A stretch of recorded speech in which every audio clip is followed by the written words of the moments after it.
Uau, 2014 foi há 10 anos atrás, e quem vivenciou aquele ano lembra bem o que de melhor e pior aconteceu no mundo em todas as esferas, seja na política, no futebol, no amor e etc. Foi há 10 anos quando o Brasil sediou a Copa do Mundo e deu seu maior vexame de todos os tempos quando levou 7-1 da Alemanha em plena semifinal. Naquele ano também surgiu muitos jogadores promissores no futebol brasileiro que foram alçados ao patamar de futuros craques da seleção brasileira, mas muitos acabaram não correspondendo às expectativas e hoje não passam de eternas promessas que continuam em atividade em times pequenos ou em países onde o futebol não é tão desafiador. Nesse vídeo você vai saber o paradeiro de 10 grandes promessas do futebol brasileiro em 2014. Só que antes, deixe o seu like para ajudar na divulgação e se inscreva no canal se você for novo por aqui. Valeu, tamo junto!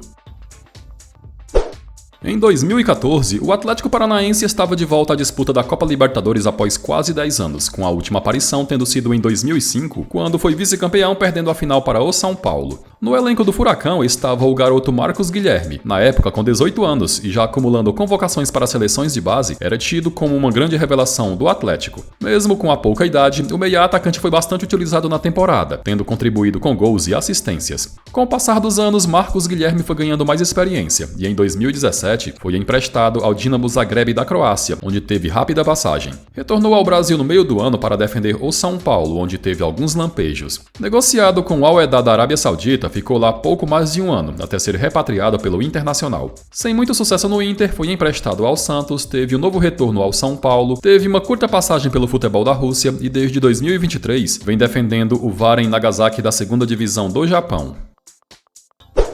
O ano de 2014 do Bahia até que começou bem, quando foi campeão estadual, mas no Campeonato Brasileiro o clube acabou rebaixado para a Série B. No elenco do tricolor estava o meio-campo Anderson Talisca, na época um garoto de 20 anos, e promovido ao time de cima desde 2013, em 2014 ele desabrochou de vez e ganhou a titularidade. Uma das maiores revelações do Bahia na década, Talisca, após sequência entre os titulares, obteve grande destaque, tanto é que no meio do ano, o Benfica comprou o jogador por mais de 4 milhões de euros, na época a maior venda da história do Bahia. O meia-atacante rapidamente se adaptou ao novo clube, ganhando a titularidade pelas mãos de Jorge Jesus. Porém, na temporada seguinte perdeu espaço e foi emprestado ao Besiktas, onde teve passagem de destaque e recheada de gols. Em 2018, seduzido pelos milhões da China, foi atuar 3 anos pelo Guangzhou, deixando claro a preferência pelo dinheiro em detrimento a uma carreira na Europa. Desde 2021, ele é jogador do Al Nassr da Arábia Saudita, onde atualmente, aos 30 anos, é companheiro de Cristiano Ronaldo e um dos principais jogadores da equipe.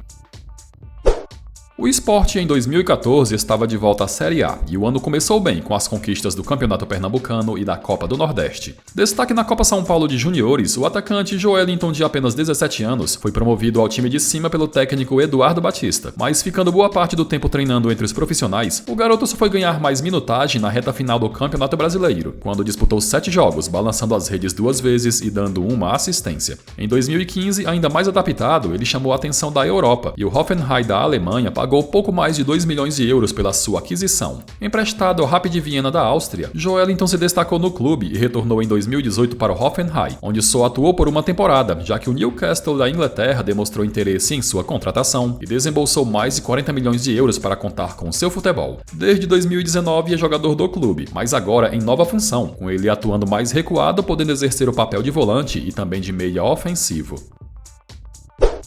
O Vasco começou o ano de 2014 chegando na final do Campeonato Carioca, mas um gol impedido de Márcio Araújo deu o título estadual ao rival Flamengo. Como desgraça pouca é bobagem, o clube também estava pela 2ª vez na história jogando a Série B, e no elenco Cruz Maltino algumas promessas foram alçadas ao time de cima, dentre elas o atacante Thales. Com passagem por seleções de base, Thales durante o ano alternou entre titularidade e banco de reservas, mas ainda assim marcou 10 gols. Muitas vezes tendo problemas de indisciplina, Thales ficou no Vasco até 2017 e no período viveu altos e baixos. Em 2018, ele foi emprestado ao Albirex Niigata do Japão e em 2019 retornou ao Brasil para jogar novamente emprestado, dessa vez para a Ponte Preta. Titular na Macaca, Thales até que vinha bem, marcando 5 gols no Paulistão, mas fora de forma começou a cair de produção e teve até sua dispensa cogitada. Em junho de 2019, o jogador de folga no Rio de Janeiro acabou se envolvendo em um acidente de moto enquanto voltava de um baile funk, e no sinistro ele acabou perdendo a vida com somente 24 anos de idade e deixando 4 filhos.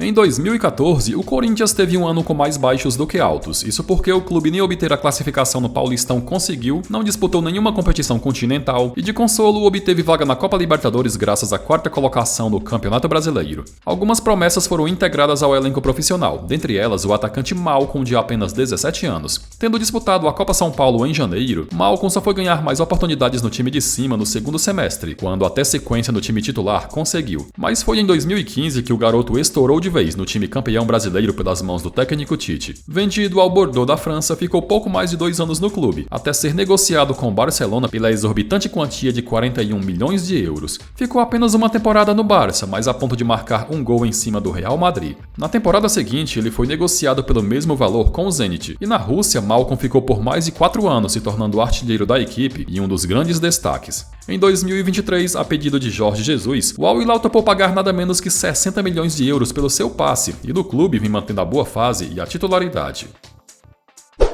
Em 2014, o Santos, não contando mais com a geração de Neymar e Ganso que alcançaram o Tri da América 3 anos antes, teve um ano bem irregular, perdendo o estadual para o modesto Ituano, chegando nas semifinais da Copa do Brasil e terminando apenas na 9ª posição no Campeonato Brasileiro. Como de costume, muitos garotos integraram o elenco profissional do Peixe, e dentre eles o mais badalado era Gabriel Barbosa, o Gabigol. Desde 2013 no time de cima, Gabigol ganhou mais espaço entre os titulares em 2014, e ele correspondeu às expectativas, já que foi o artilheiro do time no ano com 21 gols. Nos anos posteriores, continuou se destacando, até ser vendido em 2016 para a Internazionale por quase 30 bilhões de euros. A passagem pela Europa foi decepcionante, com Gabigol pouco atuando pela Inter e também pouco jogando pelo Benfica quando esteve emprestado. Retornou ao Santos por empréstimo em 2018, onde recuperou o bom futebol e terminou como artilheiro do Brasileirão. Em 2019, o Flamengo contratou o atacante, e o casamento deu muito certo, com ele já tendo marcado mais de 150 gols pelo clube, tendo decidido inúmeros campeonatos e entrando de vez no hall de ídolos eternos do Flamengo.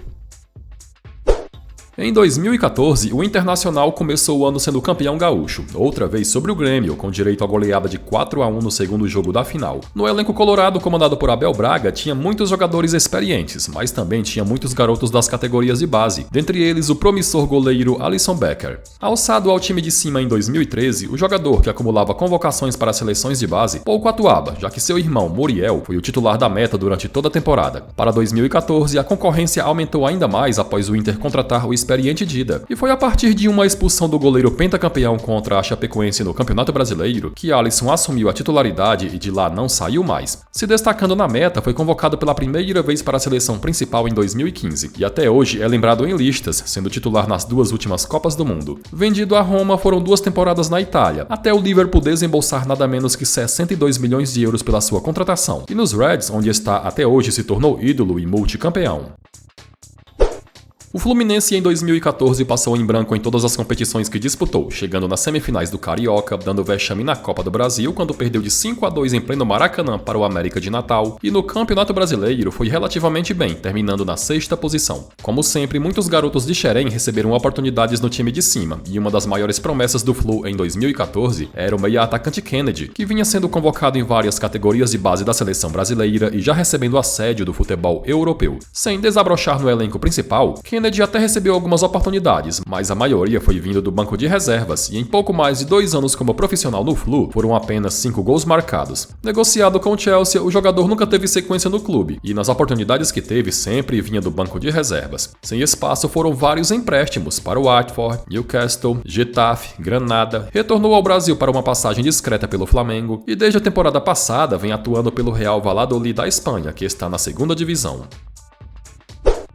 O São Paulo em 2014 tinha um elenco interessante, com grandes e bons jogadores mesclados com a juventude da base de Cotia, mas ainda assim, sob o comando do técnico Muricy Ramalho, passou em branco em todos os campeonatos que disputou na temporada. Muitos jovens ganharam oportunidades durante o ano, e uma das grandes promessas que despontou no São Paulo em 2014 foi o meio-campo Gabriel Bosquilha, destaque na Copa São Paulo e já sendo convocado por seleções de base do Brasil. Na época, com 18 anos, Bosquilha recebeu algumas oportunidades no decorrer da temporada, mas a maioria foi vindo do banco de reservas, reservas, tendo marcado 2 gols. Em 2015, continuando na mesma situação pela enorme disputa no time titular, o São Paulo resolveu aceitar uma oferta de compra feita pelo Mônaco no valor de 9 milhões de euros. E após alguns poucos jogos na França, Bosquilha foi emprestado ao Standard Liège da Bélgica. Após retornar ao Mônaco, onde recebeu algumas chances, o meia foi novamente emprestado, dessa vez para o Nantes, onde teve relativo destaque. Em 2020, o Internacional repatriou o jogador, e entre 2022 e 2023, ele defendeu o Coritiba. Recentemente, a ainda promessa São Paulina fechou contrato com o Győri da 2ª divisão da Hungria.